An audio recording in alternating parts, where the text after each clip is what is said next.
So, basic biopharmaceuticals, part 2. We covered part 1 on Tuesday. If you need a review, go back and watch the video. But let's continue on. All right, absorption. So absorption is getting the drug into the bloodstream. So we can control how fast this occurs by controlling the dosage form. So between a tablet and a suspension, what do you guys think would absorb faster? Tablet or suspension? What do you guys think will get into your blood faster? I don't know what suspension is. Suspension is a semi-solid liquid form. Suspension. Yeah, so pretty much here the tablet's already in a powdered form in the suspension. So that's going to absorb a lot quicker. We can also control absorption based on the route. So let's see, sublingually versus by mouth.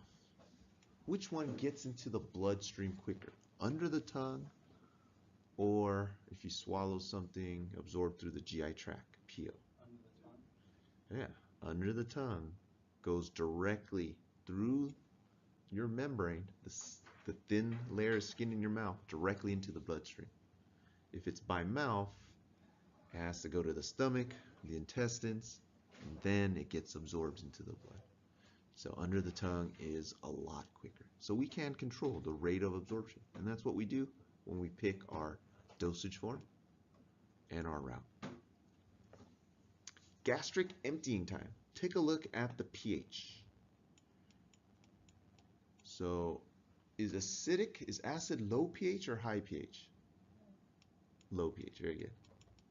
So low pH is acid. So our pH scale ranges from 0 to 14, and then 14 is base. So in the stomach, look at the pH level. It's really, really low. 1 to 2, that is super acidic.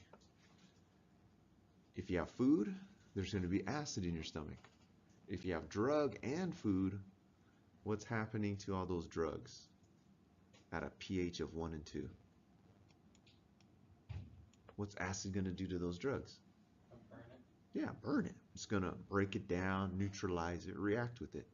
So if you have food in your stomach, there's going to be acid, and that drug, if you take it with food, it's going to stay there a long time, and it's going to get broken down. So that's what they mean by gastric emptying time.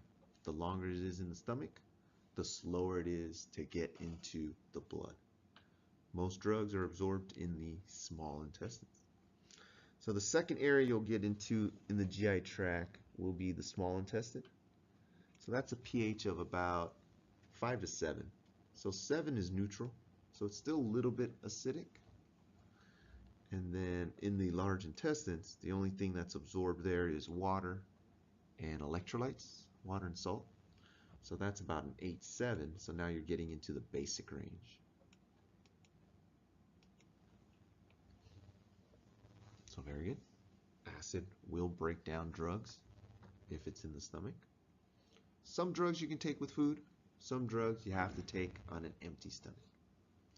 Rate of intestinal movement. So that is called motility. Anytime you hear that word, motility, that means intestinal movement. So if somebody has diarrhea, is there a lot of time to absorb the drug? No, right? It's moving right through them. What if someone is constipated? That means there's more time to absorb the drug. So for some patients, you have to consider the regularity as well. If you're bedridden, most likely you're going to be constipated. Enzymes. What are enzymes?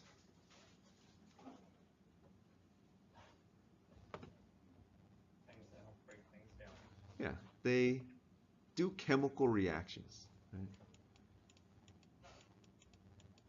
So they're made out of proteins, and in our digestive system, they break down fats, they break down carbs, they break down protein, and if they're strong enough to break down those things, they can also break down drugs. So digestive enzymes. And your liver, that is all that it makes. Your liver is just an enzyme factory. All of your metabolism occurs in the liver. Biosalts. What produce bile? The liver produces it. Where is it stored? In the gallbladder. Very good. So this little green thing, if you can see it, that's the storage site. Do you need a gallbladder to survive? Do you need one to live? No. All it is a storage site. As long as you have your liver, your body will continue to produce bile. It just doesn't have a stockpile. So that means you have only a little bit of bile that enters your GI tract at all times. And what bile does is it breaks down fats. It emulsifies fats into little tiny droplets, and then we can absorb that into our bloodstream, eventually into our bloodstream. So that means if you have no gallbladder and you eat a big fatty meal, are you going to be able to break down the fats? Stays in your gut and then out the other end. And when you poop, it gets frothy and all the stool floats. Right? That's called steatorrhea. Some people. Oh, I'm sorry. I didn't mean to interrupt. Yeah, go for it. Things that bile can't break down would be things like rubber and metal. Oh yeah, your enzymes. There's a limit to what the body, these enzymes can actually break down. So the liver, remember I said if there's something toxic, foreign that the liver can't break down, what does it do to it? It just holds on to it. It stockpiles. So throughout your lifetime, you're accumulating toxins in your liver.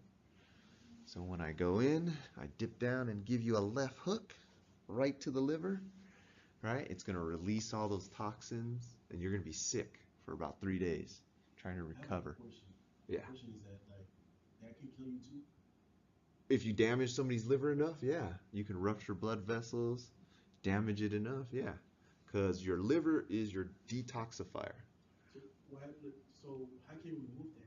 You cannot remove it at all? Well, you can live with a partial liver, but then it's only doing half its job or a part of its job, right? So the liver is very, very strong. It's only when it stops or starts shutting down, you'll feel the symptoms, and at that point, it's way too late. I think I was going to ask the same question, but I feel like I kind of answered it. Just detoxifying it, like green teas.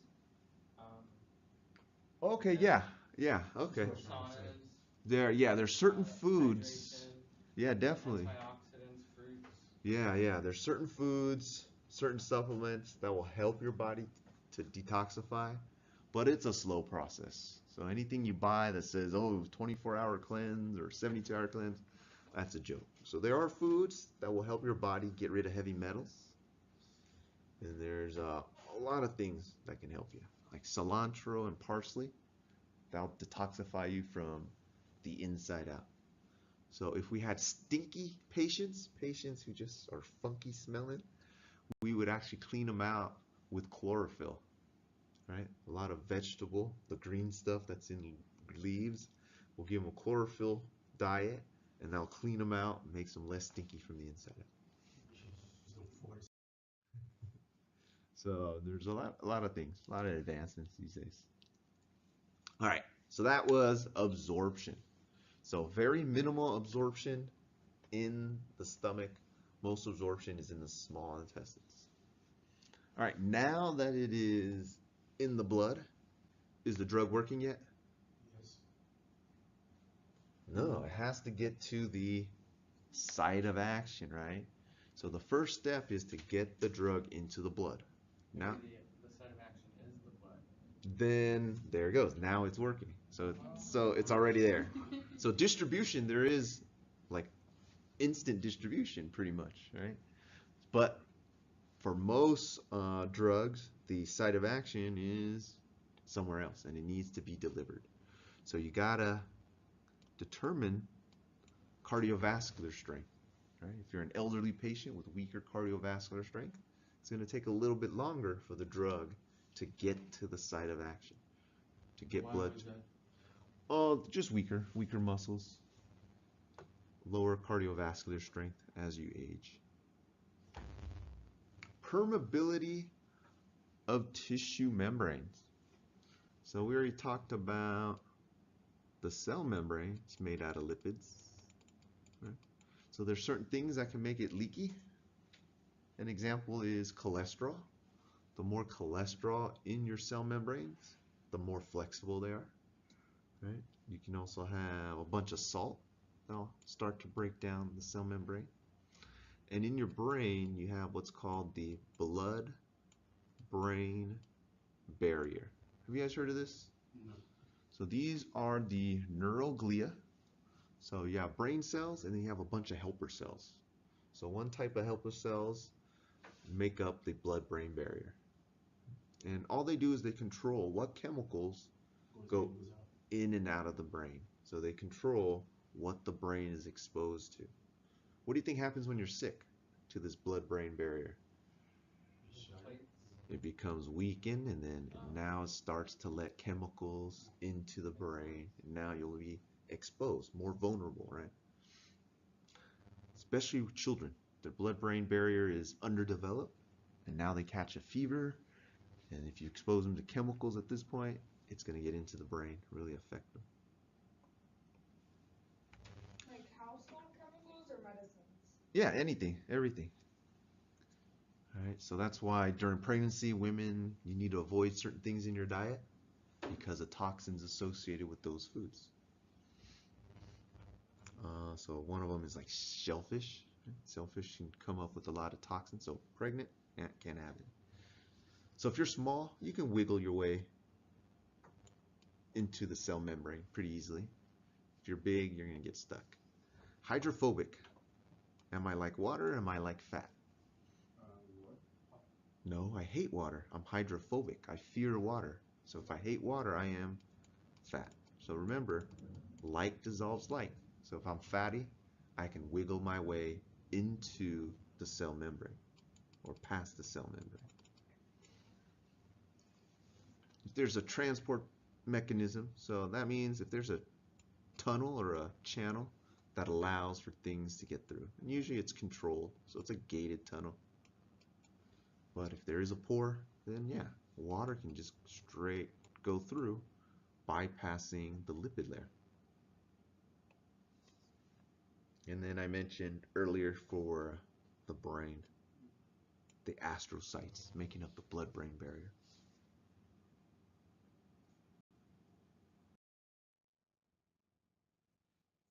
Complexing.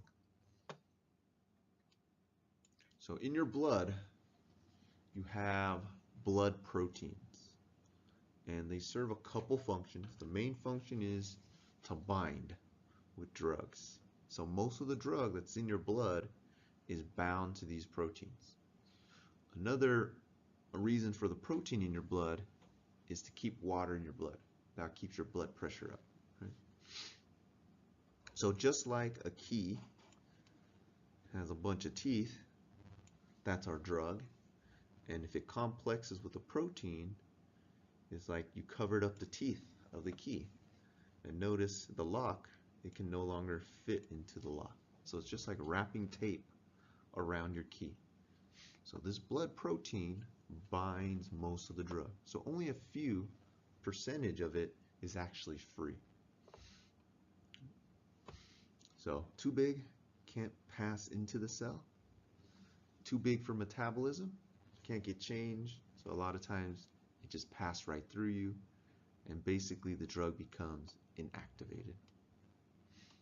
So for example, this is warfarin.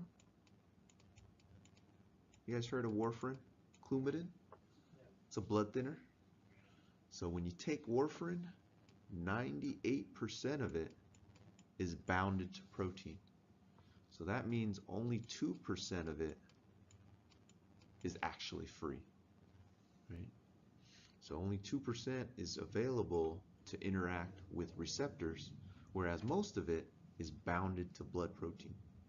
Are you saying that blood protein acts like a defense mechanism to stop, or is that the desired effect? Yeah, that's what its job. Its job is to bind to drugs and to increase blood volume and blood pressure. That's its main function. So the 2% that's free is the percent That's not active. doing. Yeah. It's active. Two. That's Yeah. the 2% that's actually doing what we want it to do. Yeah, 98% of it, guess what, has this It gets protein. distributed, it gets lost. Well, it's here. It's bounded with But the it gets- protein. It's still in your blood, but it's not free. It's only able to interact with receptors if it's free. But if it's bounded, remember, it's too big. It can't fit in. Right? So warfarin, 98% of it's bounded in blood. That's not doing anything. It's pretty much inactivated. The only stuff that's free, that's what can interact with receptors. Now, there are some drugs that can react with multiple receptors, just like some keys can open many locks. You guys heard of a skeleton key? Right? That's technically can open every lock in the building. There's also a skeleton key that can open some of the doors, right? So if I was an executive, I'd have the key that opens everything. And if I was just a janitor, I have the keys for the bathrooms. All right, so absorption, getting the drug into the blood. Distribution, now that it's in the blood, we got to get it to the site of action. Right? So now it's working, but we don't want that drug or that effect to last all the time, right? We want the effect to happen, and then we want it to stop. So we have to break down the drug product. So that is called metabolism. Right? So meta. So we have catabolism and anabolism. Okay? Have you guys heard of those terms? Catabolism, anabolism. Catabolism means to break down. So when you eat food, your body needs to catabolize that food, break it down into its small parts. So your mouth starts it, and then your digestive system chemically break it down even further. So catabolism is breaking down. Anabolism is the opposite. It is to build up, bring together. So now that your body broke it down, your digestive system breaks it down, your parts of your body will use it to build up what you need, right? Together, your overall process is metabolism, the balance of what your body does to break things down and build things back up. So if you're a bodybuilder, what type of steroids do you want to take? Do you want to take catabolic steroids or anabolic steroids? Anabolic steroids, very good. So you want steroids that will stimulate building up of things. In this case, building up of muscle. So where's your main site of metabolism? The liver. The liver. The liver is going to make enzymes. Enzymes are protein catalysts. All right, what is a catalyst? Stimulator, very good. Yeah. So a catalyst controls the rate of reaction. So in the presence, it just makes it go faster. That's all it does. That's the power of a catalyst. Right? So the example, I got 1,000,000 pen caps and I got 1,000,000 pens. Right? I randomly throw them up in the air and I let them land. How many do you think will perfectly close? Cap and pen. Out of 1,000,000 that I randomly toss in the air. 1,000,000 caps, 1,000,000 pens. Maybe one out of 1,000,000? None. 2, 3? Maybe none, right? 0, he's saying 0. Now, what if I got this enzyme here that's attracted to the cap like that, and another part of the enzyme that's attracted to the pen like that, and it puts the cap and pen at the correct angle to spontaneously react, right? And now I throw up 1,000,000 of these complexes and they land. How many now do you think will close, right? So all the catalyst does is it brings the reactants. Yeah, it brings the reactant to the correct angle. So they're going to react anyways. I'm just helping them out, right? And that's all a catalyst does. I don't get used up. I just help it out. Right? Another example is a cop car. It's going to be Labor Day soon, right? And you're going to see this on the side of the road.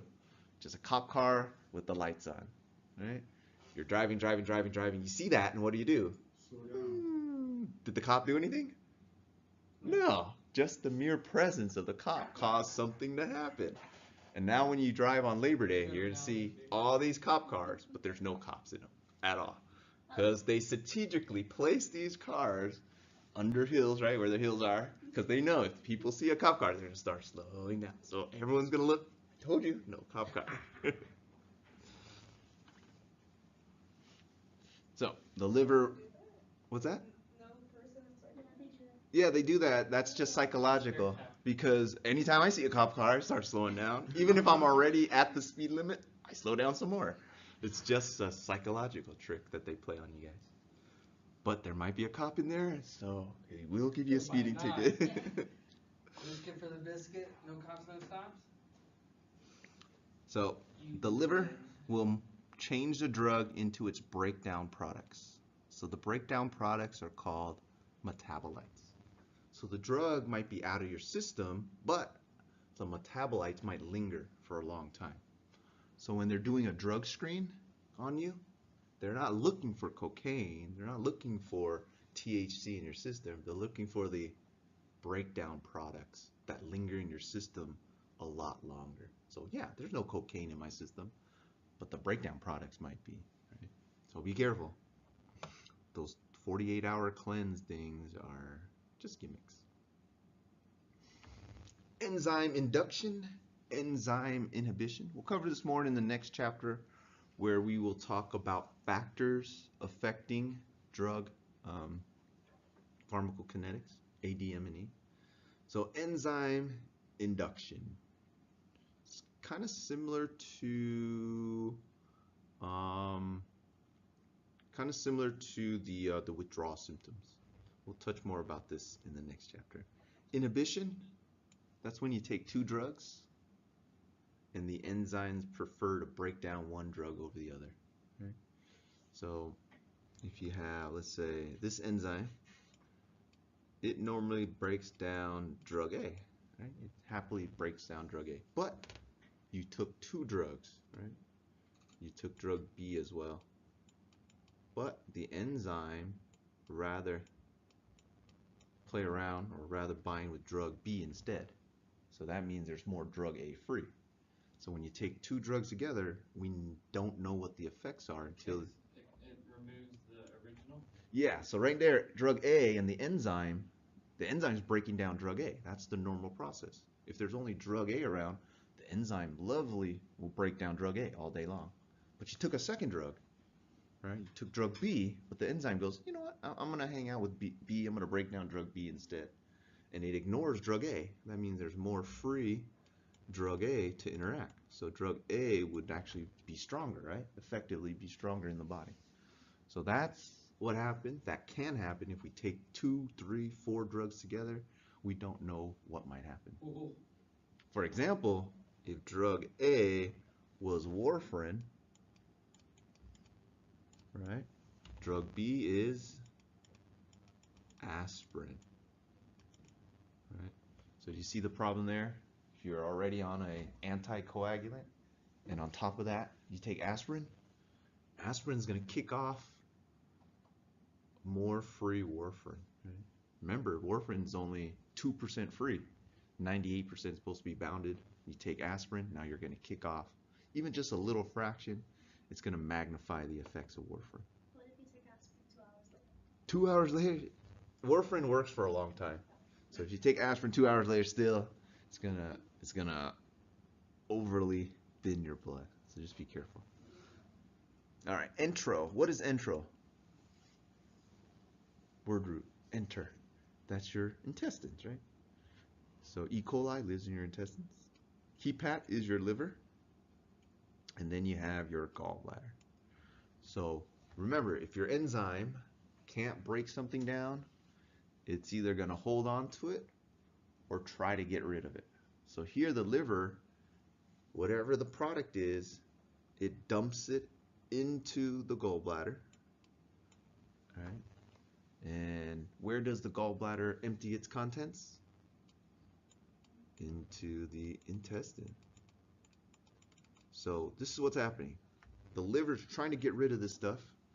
It dumps it into the gallbladder dumps it to the intestines, and it's trying to get us to poop it out, right? Because it's now back in the intestines. However, in the intestines, it gets reabsorbed into the blood because it's the small intestines. Back in the blood, it goes back to the liver. The liver goes, you again? I don't know what the heck to do with you. So it tries to get rid of it, dumps it into the gallbladder, back into the intestines, and then reabsorbed into the blood. So some drugs can cycle like that and stay in your system. How do you get rid of it? You guys heard of charcoal? Yeah. Yeah. So how does charcoal treat overdose It's or like, poisons? filter. Yeah. Same process. Yeah. So charcoal has a bunch of little holes in it. So you eat it? Yeah, it's like a liquid. They add liquid to it. So you'll just drink it, or it's a paste, and you'll take it in. But it's Like just, those X-rays, they use charcoal for. yeah, they use a similar concept. Yeah. So it's not, it's barium, but kind of similar. But what happens is in your intestines, now charcoal only works, activated charcoal only works if it's not in your blood system. It's not in your bloodstream. So if you take something, we still have time to absorb it before your body does take it into the bloodstream. So it's only effective if it's still in the stomach, the poison and toxins still in the stomach or in the intestines. So what happens is the toxins, they get trapped in all the little holes that's in the carbon. And just like a Brita filter, all the little toxins, bacteria, gets trapped into all these little holes, and what comes through should be purified water, right? In this case, all the toxins are trapped, and then you poop it out.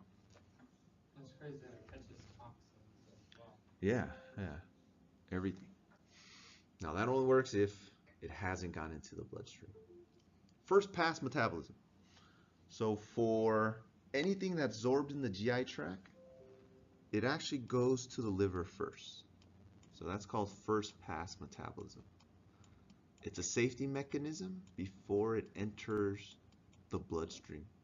So if we ate any toxins, any poisons, our liver has a chance to change it before it goes to the rest of the body. Same thing with drugs.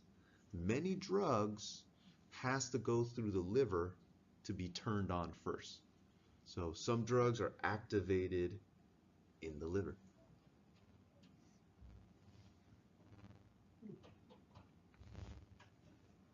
So what would happen if you had liver damage? You did. So if you had liver damage, is there any first pass metabolism? Possibly. Very little. So it's like a leaky liver. Anything you eat, any toxins, any drugs, any chemicals, will go past the liver directly into the bloodstream. So you don't have that checkpoint anymore.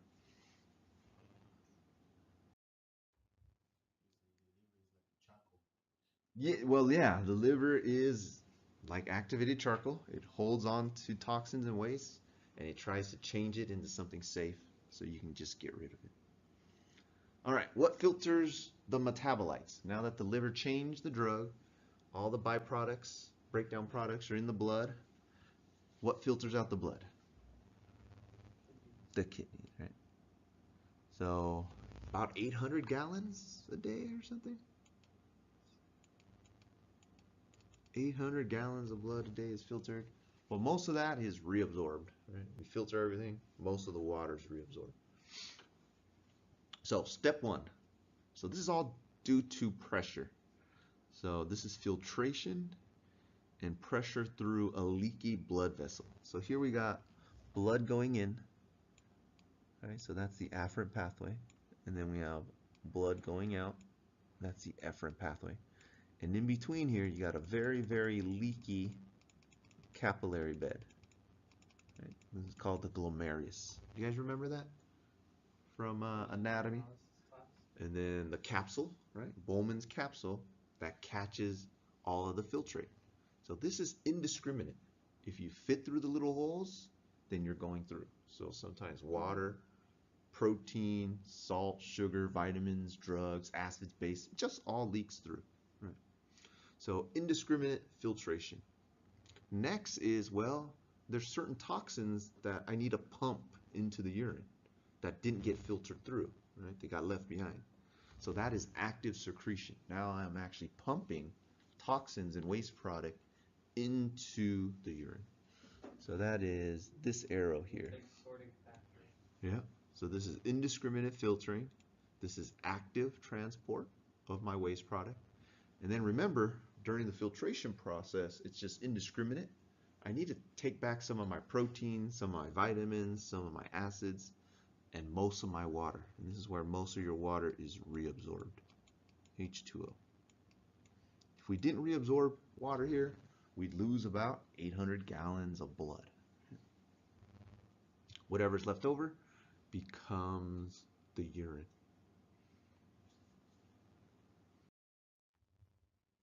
Acid. Acid and base. Do they attract or do they repel?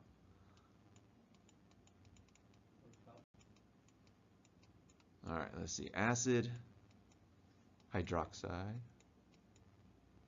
No, sorry. Base is hydroxide. Acid, H+. All right, so acid, H+, base, OH-. Are they going to attract or repel?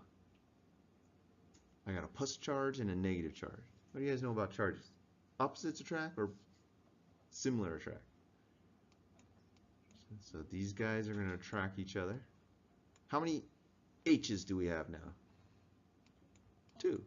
Right? How many O's do we have? 1. There you go. So I had a +1 and a -1. Add those together, what do I get? Neutral, right? So acids and bases will attract. And our acid and base scale is based on water. Right? So water will spontaneously split into acid and base. Acid and base will spontaneously come together to form water. So acids will attract base. Base will attract acid. So if I have 2 acids, they would repel each other. Right? If I had 2 bases, they would repel each other. Now think of this in terms of your urine. Right? So we're going to talk about basic urine. So here, urine pH. So let's say we have basic urine. We have tons and tons of base in the urine. So in our blood, let's see, increase excretion of acid. So in our blood, we have tons and tons of acid drug. Our urine is basic. Is our urine going to attract the acid or is it going to repel?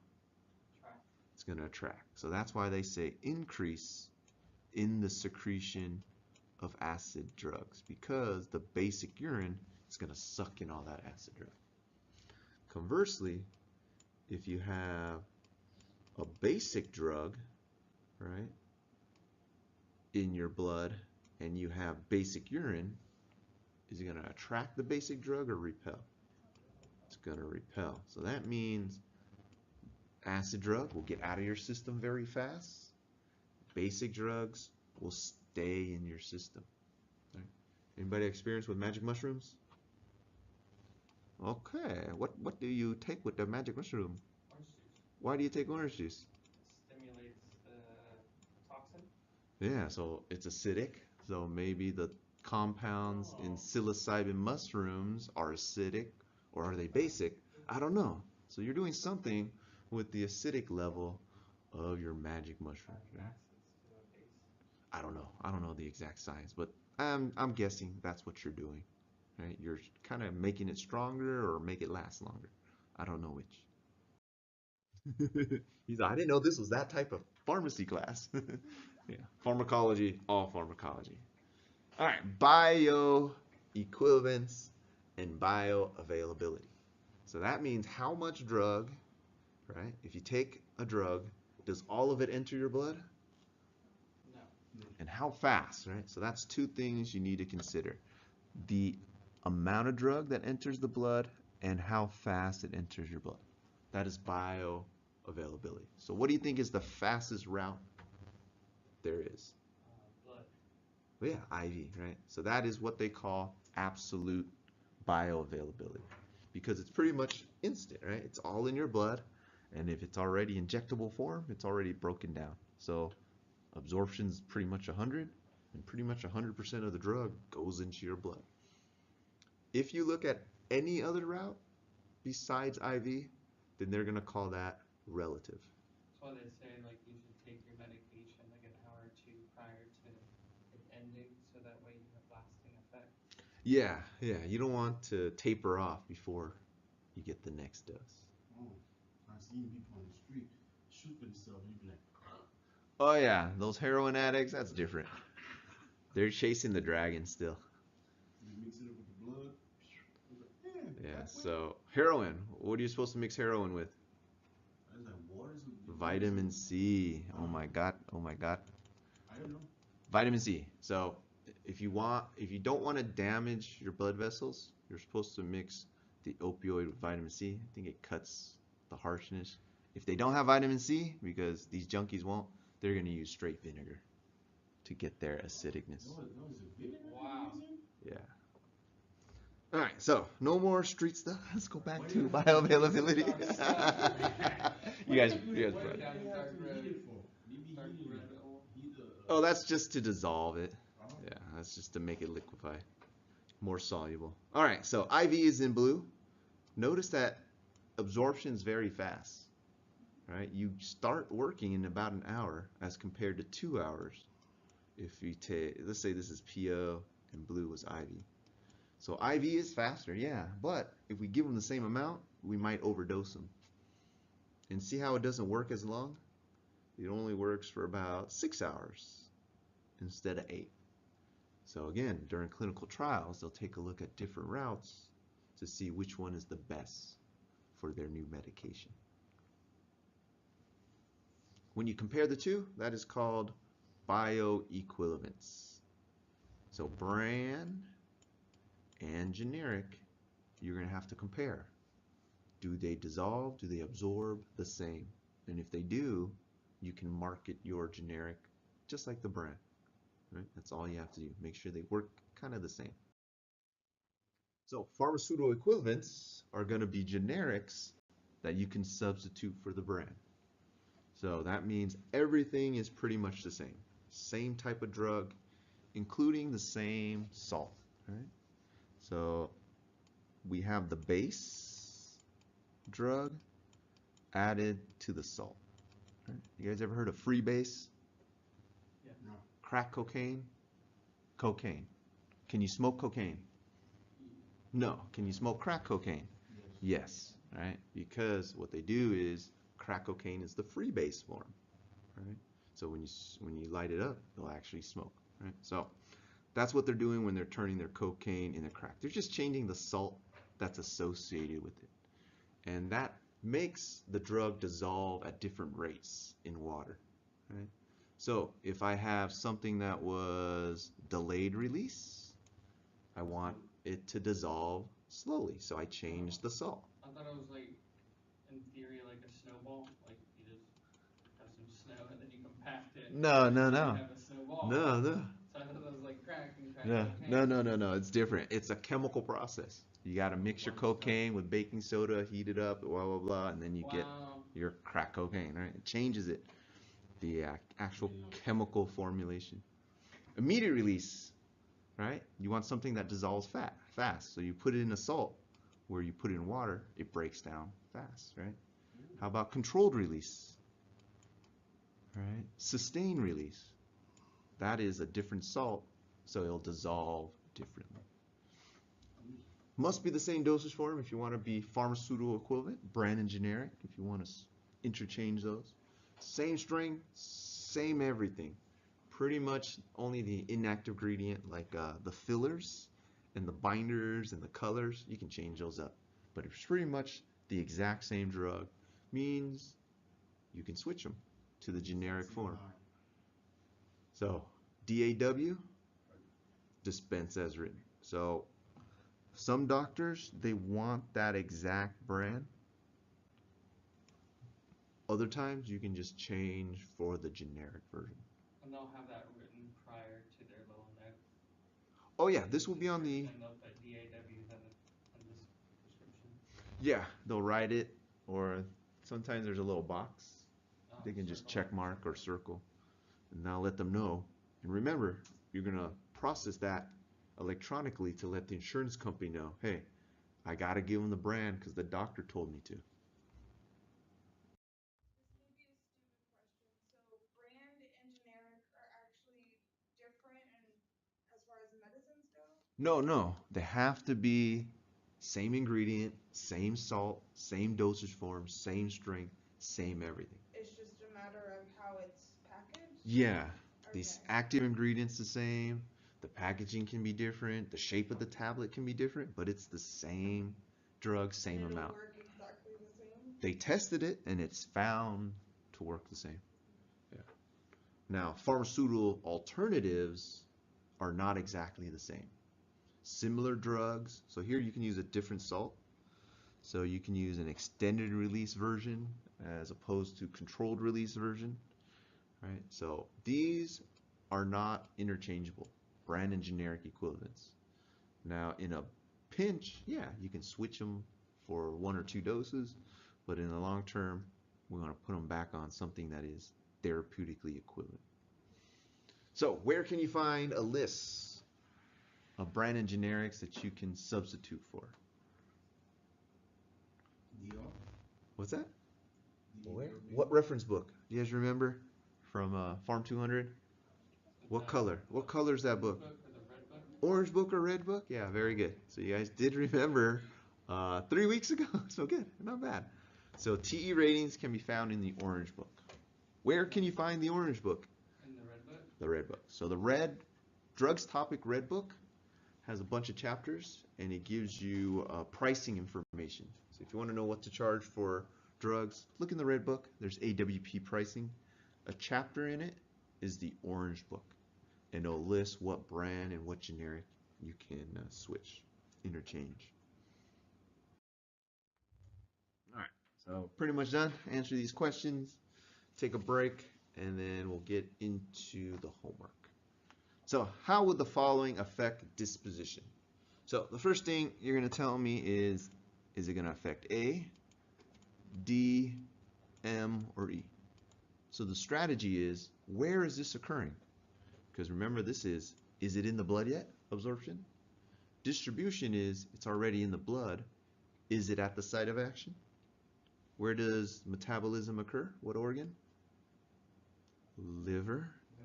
And then excretion occurs in the kidney, right? So that will help you. If you kind of figure out where this thing is occurring, you can figure out its ADME.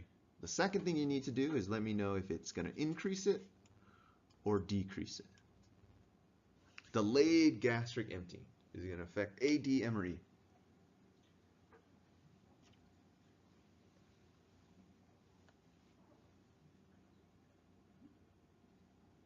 Is it in the blood yet?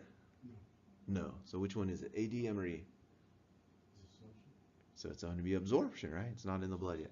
So delayed gastric emptying. Will that increase absorption or decrease it?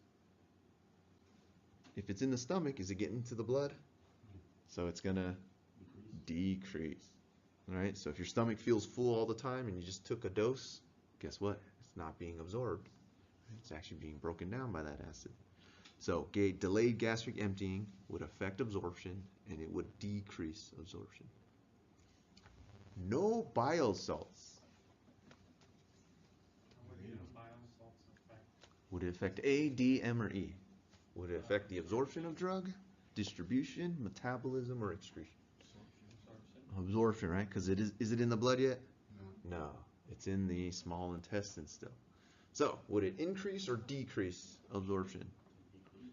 Decrease, right? Especially for fat-soluble drugs, right? If you don't have bile salts, you can't absorb fat. So it's going to decrease. So very good. Absorption, decrease. Absorption, decrease. Large drug molecule.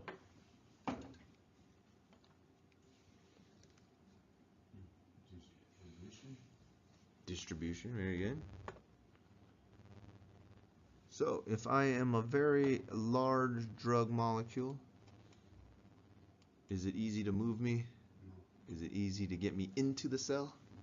Is it easy to get me to react with receptors? No, right? So your distribution will go down. Protein binding. Where does protein binding occur? Distribution again. So that's in the blood, right? Remember warfarin? It binds 98%. So protein binding will decrease distribution, right? It's like wrapping tape around your key. It's not going to interact with receptors. It's not going to fit into channels. Thinking cap, right? Acidic urine, ADME or E. Where is this occurring? E. E, right? In the kidneys. So this depends, right? Oh, it's gas. So this is definitely excretion because it's urine. It's part of the kidneys. So if you have acid drug, it's going to decrease acid drug elimination. But if you have basic drug, it's going to increase basic drug elimination. Okay? Just review that slide if you want to. Where can one find TE ratings? Orange book, very good. All right. Not too bad. Dang, da dang, da dang, da dang, dang. Did you hear the other ones? You don't give a dang, I don't give a fong. You don't give a dang, I don't give a fong.